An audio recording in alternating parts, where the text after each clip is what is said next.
ఈరోజు మన ధ్యానము మత్తయి సువార్త 21వ అధ్యాయము 18 నుండి 20 వచనాలు.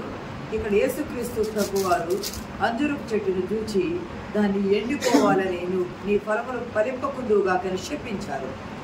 దేవునికి స్తోత్రం. ప్రియ సంగమ దేవుని బిడ్డలారా, ఇక్కడ గమనించినట్లయితే మట్టలాదివారం అయిపోయిన తర్వాత నేను ఎదురు మనం చెప్పుకున్నాం, యేసుక్రీస్తు ప్రభువారు గాడిద మీద ఆయన ఊరేగింపుగా యెరూషలేము జయప్రవేశం చేశారు అని మనం చెప్పుకున్నాం. గాడిదను కట్టబడి ఉన్న గాడిదను విప్పిన ప్రభువు శిలువ మీద ఉండి, ప్రభు తండ్రి వీరేమి చేయించున్నారు, వీరు ఎరుగురు దయతో వీరిని క్షమించు అని ప్రజల నిమిత్తము విజ్ఞాపన ప్రార్థన చేసిన ప్రభువు ఆయన అంజూరపు చెట్టును శపించారు. ఆయన ఎందుకు?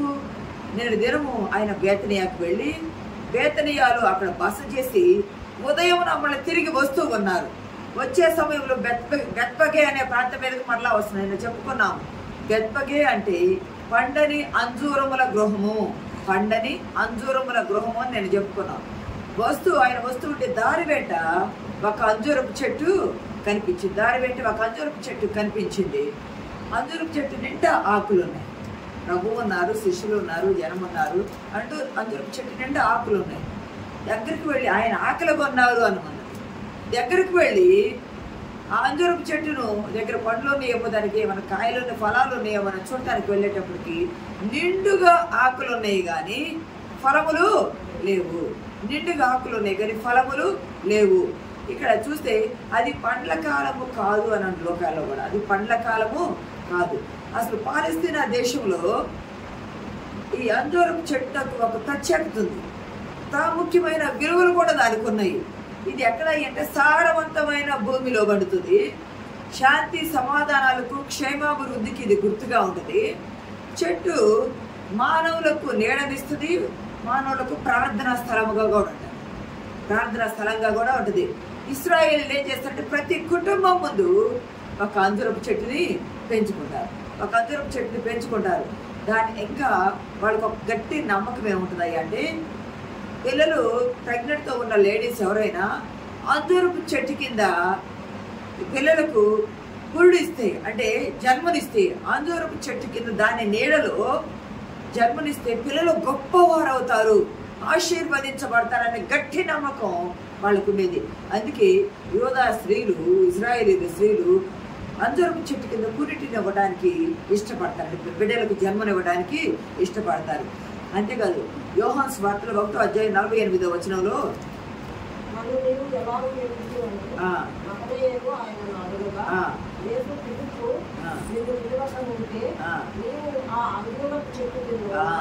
ఇక్కడ నతానియేలు అనే ఒక వ్యక్తి ఉన్నాడు. ఈయన కానాకి సంబంధించిన వాస్తవ్యుడు, కానా అనే ప్రాంతానికి సంబంధించిన వాస్తవ్యుడు. ఈ నతానియేలు పిలుపు నతానియేలును కనుగొని అని ఉంటుంది.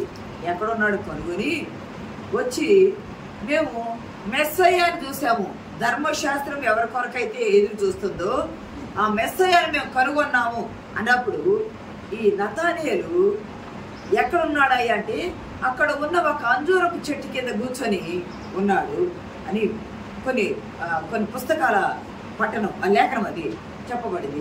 అంజూరపు చెట్టు కింద కూర్చొని ఉన్నాడు.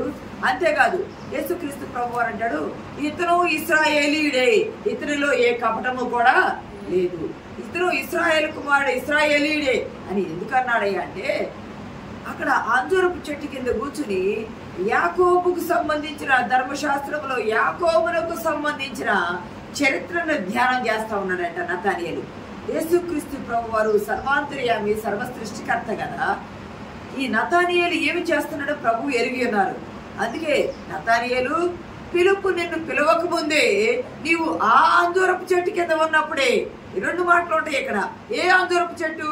ఒకవేళ నువ్వు పుట్టిన అంజూరపు చెట్టు కింద ఉన్నప్పుడే, లేదా నీవు అక్కడ అంజూరపు చెట్టు కింద కూర్చొని యాకోబు గురించి, ఇశ్రాయేలు గురించి నువ్వు ధ్యానం చేస్తూ ఉన్నావు కదా, ఆ అంజూరపు చెట్టు కింద ఉన్నప్పుడే నేను నిన్ను ఎరిగి ఉన్నాను.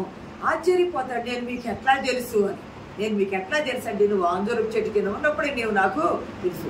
సర్వ సృష్టికర్తకి, మనల్ని సృజించిన సృష్టికర్తకి మనం ఏమి చేస్తున్నామో, ఎక్కడుంటున్నామో ఆయనకి తెలియంది కాదు. 139వ కీర్తనలో చూడవసరం లేదు అంటారు కదా, ప్రభా, నేను ఆకాశమునికి వెళ్తే నువ్వు అక్కడ ఉన్నావు, నేను పాతాళమునికి వెళ్తే అక్కడ ఉన్నావు, సముద్ర దిగంతముల వరకు వెళ్తే అక్కడ ఉన్నావు. ఆయన లేనిది ఎక్కడ?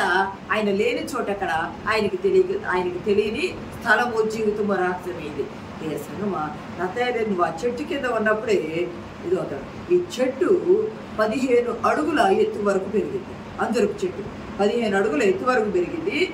25 అడుగుల వెడల్పు విడితే 25 అడుగుల వెడల్పుగా గుబురుగా వస్తా ఉండే చెట్టు అనమాట. మంచి ఇది. ఈ అంజూరపు చెట్టు చిగురించిందంటే యూదులు చూస్తారు. మత్తయి సువార్త 24:32 ఉంటుంది. అంజూరపు చెట్టు ఏ చెట్లైనా చిగురిస్తే వసంతకాలానికి గుర్తు. కానీ అంజూరపు చెట్టు చిగురించటం మత్తయి సువార్త 24:32. అంజూరపు చెట్టును చూచి ఒక ఉపమానము నేర్చుకొనుడి. అంజూరపు కొమ్మ లేతదై చిగురించినప్పుడు వసంతకాలం ఇంకా సమీపంగా ఉన్నదని మీకు తెలియను. అంజూరపు చెట్టు లేతదై దాని కొమ్మ చిగురించినప్పుడు వసంతకాలం మీకు సమీపంగా ఉంది. ఈ అంజూరపు చెట్టు చిగురించినప్పుడల్లా ఈ వసంత కాలంలో యుద్ధాలకు కూడా వెళ్తారు.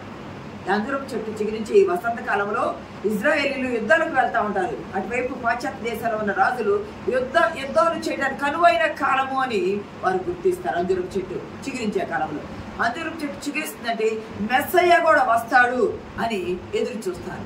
అంజూరపు చెట్టు చిగురిస్తుందంటే చెదిరిపోయిన యూదులు మళ్ళా తిరిగి ఒక చోట కూర్చబడతారు అని ఎదురు చూస్తారు. అంజూరపు చెట్టు చిగురించుటలో చాలా ఉన్నాయి. అంజూరపు చెట్టు చాలా రకాలుగా ఉపయోగపడుతుంది. ఒకటి ఆదికాండము 3:7 వచనంలో ఆదాము అవ్వలు అంజూరపు చెట్టు కచ్చడాలను చదవలే. అప్పుడు వారిద్దరి కన్నులు తెరవబడెను. వారు తాము దిగంబరులమని తెలుసుకొని అంజూరపు ఆకులు కుట్టి తమకు కచ్చడములు చేసుకొని వారు దిగంబరత్వాన్ని లేదా వారు సిగ్గును కప్పుకున్నారు. అంజూరపు ఆకులు ఆది మానవులైనటువంటి ఆదాము అవ్వల సిగ్గును కప్పడానికి వారు వాడుకున్నారు. 2వ రాజుల గ్రంథము 20:7 పిమ్మట యేషయా అంజూరపు పండ్ల ముద్ద తెప్పించుడని చెప్పగా వారు దాన్ని తెచ్చి పురుగు మీద వేసిన తర్వాత అతడు బాగుపడెను. ఇక్కడకి హిజ్కియాకి మరణకరమైన రోగం వచ్చింది. ఒక గాయము, ఒక పుండులాగా అయింది. అక్కడ గాయమైంది. అయినప్పుడు మరణకరమైన రోగం వచ్చినప్పుడు నువ్వు చనిపోతావయ్యా అని చెప్పబడిన తర్వాత హిజ్కియా కన్నీరు విడిచి ప్రార్థన చేయగా యెషయా ప్రవక్త నడివిషాల దాటకముందే మరలా నువ్వు బ్రతుకుతావయ్యా అని చెప్పి అతనికి ఏం చేస్తాడంటే ఆయుష్ని పెంచిన తర్వాత అంజూరపు పండ్ల ముద్ద తీసుకొని వచ్చి ఆ గాయము మీద వేయగా ఆ గాయము మానిపోయాను. ప్రియ సహోదర సహోదరి, ఇక్కడ గమనించినట్లయితే అంజూరపు చెట్టు ఒక వ్యక్తి జీవితానికి, ఒక జాతి ఎదుగుదలకు గుర్తుగా ఉన్నది. అంజూరపు ఆకులు సిగ్గును కప్పుకున్నారు. అంజూరపు పండ్ల ముద్ద రోగం బాగుట్టుటకు ఔషధంగా వాడుకున్నారు. అంజూరపు చెట్టు ఇశ్రాయేలు జాతికి సాదృశ్యంగా పోల్చుకునేవారు.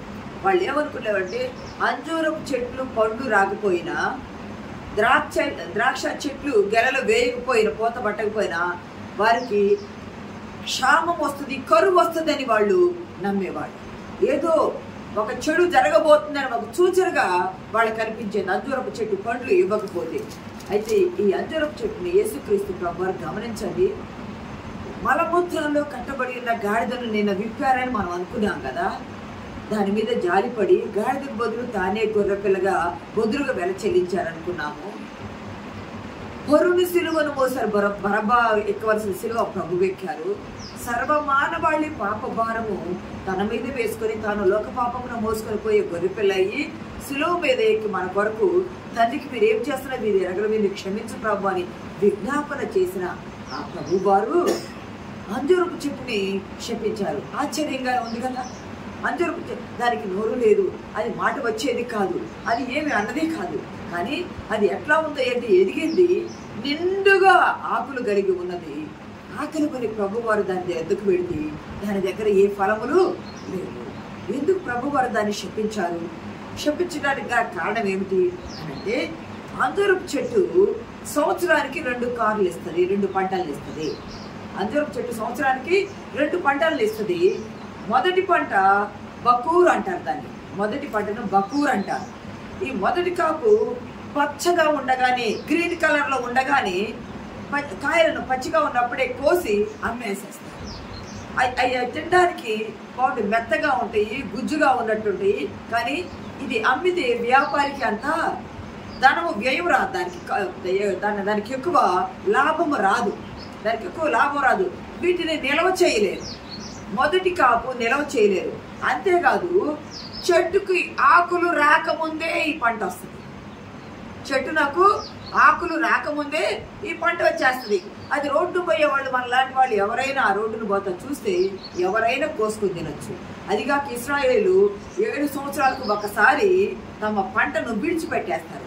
అనాథలకు, పరదేశులకు, విధవరాండ్లకు ఎవరైనా తీసుకొని తినవచ్చు, కోసుకొని వెళ్ళవచ్చు. ఎందుకొని ఎవరో కూడా అడగరు. దాని వెంట ఉన్నప్పుడు మొదటి పంట వచ్చేటప్పుడు ఎవరైనా కోసుకొని తినడానికి వారు ఒప్పుకుంటారు. రెండవ పంట ఉంటుంది, దాన్ని కిర్బూన్ అంటారు. మొదటి పంట బకూర్, అది ఆకులు లేకుండా ఉన్నప్పుడు వచ్చే పంట. అది పచ్చగా గ్రీన్ కలర్లో ఉండగానే కోసుకొని తినేస్తారు అని అనుకున్నాం. రెండవది కిర్బూన్. కిర్బూన్ అంటే ఇది ఎట్లా వస్తుంది అంటే, చెట్టు నిండా ఆకులు ఉంటాయి, ఆకులు వెనక దీని ఫలాలు ఉంటాయి. ఒకటేమో ఆకులు లేకుండా వచ్చేటువంటిది, రెండవ పంట ఆకులు నిండుగా ఉన్నప్పుడు వచ్చేది. యేసుక్రీస్తు ప్రభు వారు చూసినప్పుడు ఈ రెండవ పంట వచ్చే సమయం, ఇక్కడ ఆకులు నిండుగా ఉన్నాయి. ఆకులు ఉంటే కంపల్సరీ పండ్లు ఉండాలా, దగ్గరకు వచ్చి చూస్తే దానికి పండ్లు లేవు. దీన్ని ఏం చేస్తారంటే, చెట్టు మీదనే రెండవ పంటని చాలా జాగ్రత్తగా కాపలా ఉంటారు. దీన్ని కోసుకొనివ్వరు. ఎందుకయ్యా అంటే, రెండవ పంటని చెట్టు మీద కాయలు పండనిస్తారు. పండిన తరువాత చెట్టు మీద నుండి ఆ కాయలను కోసి ఎండబెట్టి డ్రై అంజీర్ చేస్తారు, అడలుగా చేస్తారు. దానిని ఒక దండలతో గుచ్చి అడలుగా చేస్తారు. ఎవరికన్నా వెళ్ళేటప్పుడు మీకు గుర్తుందా, అబ్రహాము కూడా యోసేపు వారి కుమారులు ఐగుప్తులకు ధాన్యం తీసుకురావడానికి వెళ్ళేటప్పుడు ఈ అంజూరాలు ఇవన్నీ మంచి పిస్తాచా కాయలు ఇవన్నీ కూడా దావీదు కూడా రాజ్యము విడిచి వెళ్ళేటప్పుడు, ఒలీవా కూడా వెళ్ళేటప్పుడు బర్జిల్లాయి అనే అతను కానీ, లేకపోతే అబీగయీల్ అనే వాళ్ళు కానీ అంజూరపు అడలను తీసుకొని వెళ్ళి ఇచ్చేవాళ్ళు. ఇది స్థిరాస్తిగా ఉన్నట్టుగా ఉండేది వాళ్ళకి, ఇజ్రాయేల్కు. ఎందుకంటే దీనితో నిల్వ చేసి వ్యాపారం చేస్తారు. ఎండబెట్టిన డ్రై ఫ్రూట్ కదా, నిల్వ చేసి వ్యాపారం చేసి మంచి లాభాలు. ఇంకా ఏం చేస్తారు తెలుసా, ఒక రక్తహీనతలో ఉన్నవాళ్ళు ఒక అంజూరపు అడ అంటే దండితో కూర్చున్న ఒక అడ తింటే 2 బ్లడ్ బాటిల్స్ ఎక్కించినంత వాల్యుబుల్గా ఈ అంజూరాన్ని చూస్తారు. ఇంత విలువైన అంజూరము జాగ్రత్త చేసి నిల్వ చేసి అమ్ముతారు. కానీ యేసుక్రీస్తు ప్రభువారు ఈ చెట్టును చూసారు. ఈ రెండవ పంట వచ్చే కాలం ఇది. ఈ చెట్టును చూసారు. చెట్టును చూస్తే చెట్టుకి ఆకులు ఉన్నాయి, ఫలాలు లేవు. చెట్టుకి ఆకులు ఉన్నాయి, ఫలాలు లేవు. ఫలాలు లేకపోయేటప్పటికి చూడండి, లూకా సువార్త 13వ అధ్యాయము 6వ వచనం చూడండి. మరియు ఆయన వారితో ఈ ఉపమానం చెప్పాను, ఒక మనుషుని ద్రాక్ష తోటలో అంజూరపు చెట్టు ఒకటి నాటబడి ఉండెను. అతడు దాని పండ్ల వెదక వచ్చినప్పుడు ఏమీ దొరకలేదు. కనుక అతడు, ఇదిగో 3 ఏళ్ల నుండి నేను ఈ అంజూరపు చెట్లను పండ్లు వెదక వచ్చుచున్నాను గాని ఏమీ దొరకలేదు. దీనిని నరికివేయము, దీని వలన ఈ భూమి ఎలా వ్యర్థమైపోవాలనని ద్రాక్ష తోట మాలితో చెప్పాను. అయితే వాడు, అయ్యా, నేను దాని చుట్టూ తవ్వి ఎరువు వేయి మట్టుకు ఈ సంవత్సరం కూడా ఉండనివ్వు. ఇక్కడ గమనించండి, 3 సంవత్సరాలు బట్టి చూస్తున్నాను అన్నారు. అది యేసుక్రీస్తు ప్రభు వారు పరిచర్య ప్రారంభించి 3 సంవత్సరాల కాలం అవుతుంది. కృపాకాలం అది. పరిచర్య ప్రారంభించి 3 సంవత్సరాల కాలం అవుతుంది. అయినప్పటికీ ఆ ఇశ్రాయేలు జాతికి, అయ్యా, ద్రాక్ష తోటలో ద్రాక్ష వనము ఇశ్రాయేలు, నేను ఐగుప్తు నుండి ద్రాక్ష వలిని తెచ్చి నాటితిని అంటారు కదా ప్రభువారు. అలాగే ఆ ద్రాక్ష వనము ఇశ్రాయేలు జాతికి సాదృశ్యము. ఆ ద్రాక్ష వనములో అంజూరపు చెట్టును తీసుకొచ్చి నేను నాటాను. 3 సంవత్సరాలు బట్టి దానిని పండ్లు వెతక వస్తున్నాను, కానీ ఒక్కసారి కూడా అది పంట పండలేదు, కాపునివ్వలేదు, దాన్ని నరికివేయండి, దానివల్ల భూమి ఎందుకు వ్యర్థమైపోవాలా అంటే అక్కడ యజమానుడు అన్నాడు, అయ్యా అది అన్న యేసుక్రీస్తు ప్రభువారు 3 ఏళ్ల బట్టి చూస్తున్నాడు, కానీ తండ్రి నరికివేయమని చెప్పినప్పుడు ప్రభువారే తోటమాలిగా ఉన్న రీతిగా ఆయన మన కొరకు బ్రతిమలాడుతూ ఉన్న, ఇశ్రాయేలు జాతి కొరకు బ్రతిమలాడుతూ ఉన్న రీతిగా ఉన్నది.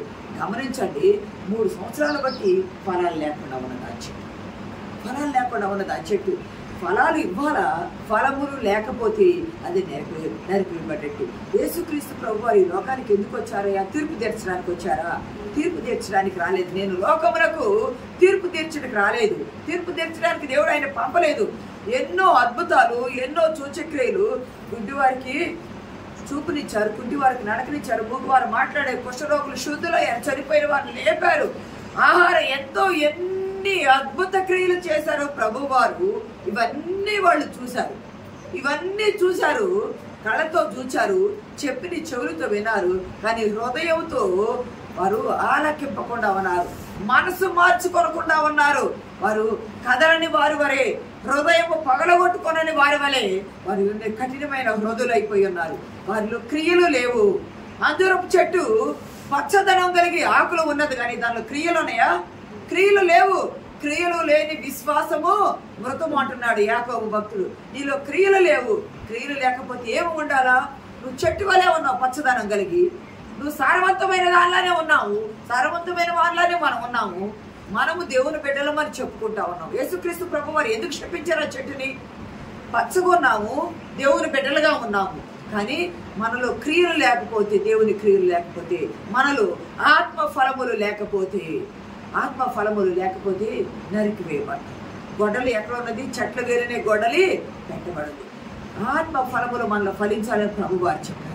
ఆయన ఇంత భూలోకం వరకు వచ్చి, పరలోకపు దేవుడు ఇక్కడ వరకు వచ్చి ఎందుకు ఆయనకు మనకు రక్షణను ప్రసాదించారు అంటే మనం ఫలించాలని ఆయన ఇచ్చేశాడు. మనం ఫలిస్తే ఆయనకు సంతోషం. యోహాను సువార్త 15వ అధ్యాయము, యోహాను సువార్త 15వ అధ్యాయము 5వ వచనం ఒక మాట చదవండి.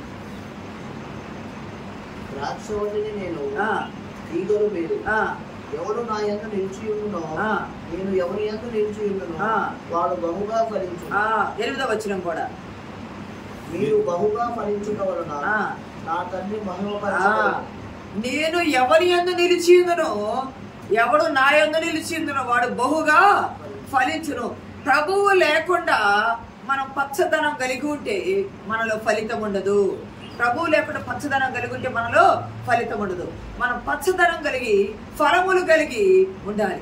పచ్చదనం కలిగి ఫలములు కలిగి ఉండాలి. ఇక్కడ గమనిస్తే ప్రభువునకు వేరుగా ఉండి మనము ఫలించలేము. మనం బహుగా ఫలించడం ద్వారా తండ్రి మహిమ పరచబడుతున్నాడు. మనల్ని ఫలింప చేయాలని, మనల్ని ఆశీర్వదించాలని, ఫలములు మనలో నిలిచి ఉండాలని, వాటి ద్వారా మనం అభివృద్ధి చెందాలని ప్రభువారు ఈ లోకానికి వచ్చి మనల్ని సారవంతమైన నేలలో ఆయన మనల్ని నాటిన రీతిగా ప్రభువారు మనల్ని చేసి ఉన్నారు. ఈ సమయమా సహోదరుడ సహోదరి, మనకి సమయం పోతే రాదు. ఆయన సమయానికి మనకు సమయం ఉండగానే మనం సద్వినియోగం చేసుకోవాలా? ఆయన సమీపంగా ఉండగానే మనము ఆయన వేడుకోవాలా? సమయం ఉండగానే సద్వినియోగం చేసుకోవాలి, సమీపం ఉండగానే ఆయన వేడుకోవాలా? ఈ లోకస్వార్త ఇందాక మనం చదివిందని అన్నాం కదా, అయ్యా నేను నరికి వేస్తాను, నేల ఏల వ్యర్థమైపోవాలా, భూమి వ్యర్థమైపోవటం. ఎందుకంటే చెట్టు ఫలములు ఇవ్వకపోతే భూమి వ్యర్థమైపోయింది. మనం జ్ఞాపకం పెట్టుకోవాల్సిన విషయం ఏంటంటే, చెట్టు ఫలములు ఇవ్వకపోతే భూమి వ్యర్థమైపోయింది. నీలో ఆత్మ ఫలములు లేకపోతే జీవితం వ్యర్థమైపోయింది. మనం ఫలించాలని దేవుడి ఉద్దేశం. దేవుడు ఆ చెట్టుని ఎందుకు నీకు ఇక మీదట నీ ఫలములు ఎవ్వరూ తినకుందురుగా కానీ ఎందుకు ప్రభు వారు శపించినట్టు అయ్యారయ్యా అంటే, ఆదామవ్వలు చెట్టు ఫలము తిని అక్కడ శపించబడ్డవారుగా అయ్యారు. వారిని శపించలేదు, కానీ చెట్టును అక్కడ ఉన్న భూమిని శపించడం అయింది. వారిని శపించాల. వారిని శపిస్తే మన శాపగ్రస్తమైన వారి నుండి రక్షకుడు రాలేడు. వారిని శపించాల, భూమిని శపించడం అయింది. ఇక్కడ చెట్టుని ఎందుకు శపిస్తున్నారయ్యా అని అంటే, చుట్టుపక్కల ఉన్న శిష్యులకు, అక్కడ ఉన్న జనానికి, ఇశ్రాయేలు జాతికి ఈరోజు రక్షణ పొందుకొని దేవుని బిడ్డలుగా ఉన్నాము అనుకునే మనకు ప్రభువారు ఇస్తున్న సందేశము, మీరు చెట్టు వలె నాలో ఉన్నాను అని మీరు అనుకుంటున్నారు, పచ్చదనం కలిగి ఉంటున్నారు, కానీ మీరు ఫలములు లేవు. నా తండ్రి ఇచ్చే ఫలములు మీలో లేవు. తండ్రి ఇచ్చే ఫలములు మనలో లేకపోతే, ఆత్మఫలంలో ఉన్నాయి కదా, 9 ఉన్నాయి కదా, అవి మనకి గలతీ 5:22 ఉంటుంది కదా, అవి మనలో లేకపోతే, మనం ఫలించకపోతే, దేవుని క్రియలు మనలో లేకపోతే పచ్చదనం కలిగి ఉంటాం. కానీ మనము పరలోకం చేరే వారిగా ఉండను, రక్షణ ఫలం మనకు లేదు. ఇజ్రాయేలీలు పచ్చదనం కలిగి ఉన్నారు. ఇజ్రాయేలీలు చాలా జ్ఞానవంతులు, చాలా అందమైన వారు, చాలా ధనికులు. ఎంత జ్ఞానవంతులయ్యా అంటే, 2వ ప్రపంచ యుద్ధ కాలంలో బ్రిటన్కు వైస్మెన్ అనే అతను అనుభవం కూడా తయారు చేసి ఇచ్చినంత, TNT అనే అనుభవం తయారు చేసి ఇచ్చినంత జ్ఞానవంతులు. మీకేమి కావాలో నీకు సన్మానం చేస్తారంటే, మాకు సొంత దేశం కావాలా అని సొంత దేశాన్ని కొరకు ఆయన అనుభవం తయారు చేసి 1948 మే 14న సొంత దేశంలో వారు ఏర్పాటు చేసుకున్నారు. దేవుడు పెట్టారా, ఈ అంజూరపు చెట్టు ఎండిపోయింది, జ్ఞాపకం పెట్టుకోవాలా, మాడిపోలేదు. ప్రభు దాన్ని ఎండమన్నారు, అంటే ఫలాలు ఫలించవద్దన్నారు. సాయంత్రానికి అది ఎండిపోయింది, సాయంత్రానికి ఎండిపోయింది అది. కానీ ఎండిపోయిన చెట్టు ఫలించకుండా ఉంటుందా? ఫలిస్తుంది. మాడిపోతే అది ఫలించదు, అక్కడ అది ఎండిపోయింది. ఇశ్రాయేలు కూడా చదిరిపోయారు. యేసు ప్రభువుని సిలువ వేసే సమయంలో ఆ పాప రక్తం, నిరపరాధ రక్తాన్ని మీద వేసుకొని, ఆ దోషాన్ని మీద వేసుకొని చదిరిపోయారు. ప్రభు 70వ సంవత్సరంలో చెప్తాడు కదా, రాతి మీద రాయబడి కూడా పడగొట్టబడిద్దని. 70వ సంవత్సరంలో టైటస్ చక్రవర్తి ఆ దేవాలయాన్ని పడగొట్టి వాడు చదిరి ఎక్కడ వాళ్ళు అక్కడ వెళ్ళిపోయారు. మళ్ళీ 1947 నుండి అంజూరపు చెట్టు చిగురించటము ప్రారంభించింది. అంటే తిరిగి ఎక్కడెక్కడ ఉన్న వాడిని సమకూరుస్తానంటున్నాడు. ఈ సంగమా, మనం అంజూరపు చెట్టు వలె ప్రభువు ఇచ్చిన రక్షణ ఫలం మనలో లేకపోతే, పచ్చదనం కలుగుతూ ఫలం లేకపోతే, ఆత్మ ఫలంలో మనం ఫలించకపోతే మన జీవితం వ్యర్థమైపోతుంది. గొడ్డలు చెట్ల వేరు నుండి నరికి అగ్నిలో వేస్తారు. మనము కూడా నరకబడి అగ్నిలో పడవేయబడతాం, పాతాళమని అగ్నిలో పడవేయబడతాం. ప్రభువు ఇచ్చిన రక్షణ ఆత్మఫలములతో, విశ్వాసంతో కూడిన క్రియలు మనలో ఉంటే ఫలించేవారుగా ఉంటాము, బహుగా ఫలిస్తాము. తండ్రి మహిమపరచబడ్డారు మనం ఫలించడం ద్వారా. దీన్ని బట్టి మనం నేర్చుకోవాల్సింది ఏంటంటే, ఫలించుటకు దేవుడు మనల్ని నిలుపుతాడు. ఫలించి దేవుని నామాన్ని మనం గర్పరచాలి. ఫలములు మనం నిలిచి ఉండాలి. ఎప్పుడు నిలిచి ఉంటామో తండ్రి మహిమపరచబడి మనం ఆశీర్వదించబడతాం. అలా ఆశీర్వదించబడ్డ పరిశుద్ధాత్మ దేవుడు మనకు సహాయం దయచేయను గాక.